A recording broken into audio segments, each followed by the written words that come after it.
Hey everyone, welcome to Let's Learn Patho. The topic we are going to discuss today is bronchiectasis, and we will discuss this topic into following subheadings. Starting with the definition part, we will come to its pathogenesis, then we will talk about the etiology of bronchiectasis, then the morphological features, the clinical features, and in the last part of the video, we'll talk about complications and treatment of bronchiectasis. Starting with the definition. देखो ब्रोंकियोटिसिस में क्या होता है, persistent infection की वजह से जो smooth muscles और इलास्टिन हैं एयरवे की वॉल्स में, उनका डिस्ट्रक्शन होगा, जिसकी वजह से परमानेंट डायलेशन होगा ब्रोंकाई और ब्रोंक्यूल्स का. ठीक है, so it is basically defined as permanent dilation of bronchi and bronchioles due to destruction of smooth muscles and elastin present in the walls as a consequence of persistent infection. After definition, now let's talk about the pathogenesis. तो दो तरीके होते हैं, या तो obstruction से start होगा या फिर रिकरेंट इन्फेक्शन से स्टार्ट होगा. अगर सबसे पहले ऑब्स्ट्रक्शन हुआ तो क्लियरेंस जो है वो कम होगा, ठीक है, जिसकी वजह से म्यूकस की पूलिंग होगी और बहुत सारे सेकेंडरी इन्फेक्शन जो है वो प्रेसिपिटेट होंगे, जिसकी वजह से स्मूथ मसल और इलास्टिन जो वॉल्स में प्रेजेंट है ब्रोंकाई एंड ब्रोंक्यूल्स के, उनका डिस्ट्रक्शन होगा. वहीं अगर रिकरेंट इन्फेक्शन से स्टार्ट होगा तो recurrent infection will ultimately lead to obstruction. तो ऑब्स्ट्रक्शन से अगेन वही चीज़ें, क्लियरेंस डिक्रीज हुई, ठीक है, फिर पूलिंग ऑफ म्यूकस होगा एंड और सारे इन्फेक्शन, जिसकी वजह से स्मूथ मसल और इलास्टिन्स जो वॉल्स में प्रेजेंट है उनका डिस्ट्रक्शन होगा. तो permanent dilation of bronchi and bronchioles will be there. अब क्या इटियोलॉजी हो सकती है ब्रोंकियोटिसिस की? तो मोर देन 50% केसेस का इडियोपैथिक कॉज होता है, मतलब अननोन कॉज. जो नोन कॉजेज हैं वो हैं कुछ congenital conditions like cystic fibrosis and primary ciliary dyskinesia syndrome, immune disorders like rheumatoid arthritis, SLE, and graft versus host disease, bronchial obstruction due to a tumor or a foreign body, and infection which could be bacterial, viral or fungal. अब bacterial infection के examples में आते हैं Pseudomonas, Mycobacterium and Streptococcus pneumoniae. Viral infection के examples में आते हैं Haemophilus influenzae, and fungal infection के एग्जाम्पल्स में आते हैं एस्परजिलस. अब एस्परजिलस जो होता है ना, वो कॉज करता है allergic bronchopulmonary aspergillosis, which is in short known as ABPA. तो ये क्या चीज़ होती है? देखो, अस्थमा और सिस्टिक फाइब्रोसिस के जो पेशेंट्स होते हैं ना, they show a hyper immune response to fungus aspergillus fumigatus. अब इस हाइपर इम्यून रिस्पॉन्स में क्या होता है कि TH2 सेल्स का एक्सेस में एक्टिवेशन होगा, जिसकी वजह से इओसिनोफिल्स का जो रिक्रूटमेंट है वो ज़्यादा होगा. फिर ये TH2 सेल्स जो है हमारी B सेल्स को स्टिमुलेट करेंगी to produce more and more IgE, तो सीरम IgE लेवल ज़्यादा होगा, ठीक है. Apart from that there will be intense airway inflammation and mucus plugging, and all of these will lead to development of bronchiectasis. After that, now let's talk about how cystic fibrosis precipitates the development of bronchiectasis. देखो, normal individuals में क्या होता है कि एक CFTR gene होता है जो एक CFTR प्रोटीन के लिए कोड करता है.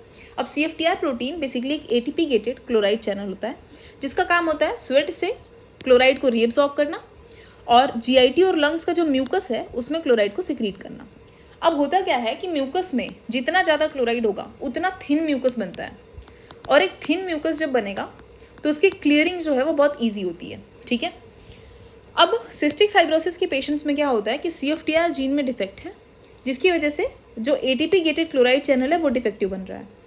तो अब म्यूकस में क्लोराइड का लेवल जो है वो लेस होता है, जिसकी वजह से थिक म्यूकस बनता है और उसकी म्यूकोसिलरी क्लियरेंस जो है वह इम्पेयर्ड होती है. अब जब म्यूकस जो है वो एक्यूमुलेट होगा तो म्यूकस प्लगिंग होगी और एयरवे ऑब्स्ट्रक्शन होगा, और एयरवे ऑब्स्ट्रक्शन के बाद again we know that there will be development of bronchiectasis. फिर प्राइमरी सिलियरी डिस्काइनेशिया सिंड्रोम और ब्रोंकियोटिसिस में क्या रिलेशन होता है? प्राइमरी सिलियरी डिस्काइनेशिया सिंड्रोम जो होता है वो बेसिकली एक ऑटोसोमल रिसेसिव डिजीज है, जिसमें डायनिन प्रोटीन में म्यूटेशन हो जाता है. अब जब डायनिन प्रोटीन में म्यूटेशन होता है तो सिलियरी मोटर मूवमेंट जो होता है वो डिफेक्टिव होता है. अब सिलिया का मूवमेंट अगर डिफेक्टिव होगा तो म्यूकोसिलरी क्लियरेंस ऑब्वियस सी बात है कि कॉम्प्रोमाइज़ होगा, जिसकी वजह से रिकरेंट इन्फेक्शंस और ब्रोंकियोटिसिस का फिनोमेना देखने के लिए मिलता है. अब जो प्राइमरी सिलियरी डिस्काइनेशिया के पेशेंट्स होते हैं उनमें से 50% से भी ज़्यादा लोगों में जो है कार्टाजीनस सिंड्रोम देखने के लिए मिलता है. अब कार्टाजीनस सिंड्रोम में 4 बेसिक फीचर्स होंगे. देखो, बेसिक तो यही है कि डायनिन प्रोटीन में यहाँ पे भी म्यूटेशन है, क्योंकि इनमें प्राइमरी सिलियरी डिस्काइनेशिया तो है ही, तो जिसकी वजह से सिलियरी मूवमेंट कॉम्प्रोमाइज़ हो रहा है. तो वो सारे सिस्टम्स अफेक्ट होंगे जहाँ पे सिलियरी मूवमेंट का जो है फंक्शन था. जैसे रिकरेंट इन्फेक्शंस और ब्रोंकियोक्टेसिस देखने के लिए मिलेंगे, क्योंकि जो हमारे रेस्पिरेटरी ट्री में ब्रोंक्यूल्स में जो सीलिया है उसकी फंक्शनिंग अच्छे से नहीं हो रही है, ठीक है। तो recurrent infections like sinusitis and bronchiectasis होगा। दूसरा, एम्ब्रियोजेनेसिस के टाइम पे भी सीलिया का बहुत इंपॉर्टेंट रोल होता है for the rotation of organs which are developing there. तो साइटिस इन्वर्सिस और डेक्स्ट्रोकार्डिया जैसे फीचर्स भी देखने के लिए मिलेंगे। डेक्स्ट्रोकार्डिया का मतलब होता है कि जो हार्ट नॉर्मली जो है एम्ब्रियोजेनेसिस के रिजल्टेंटली जो होता है लेफ्ट साइड में डेवलप होता है, वो इन पेशेंट्स में राइट साइड में होता है, दैट इज डेक्स्ट्रोकार्डिया। उसके अलावा इनफर्टिलिटी देखने के लिए मिलेगी। इनफर्टिलिटी मेल्स में भी दिखती है और फीमेल्स में भी दिखती है।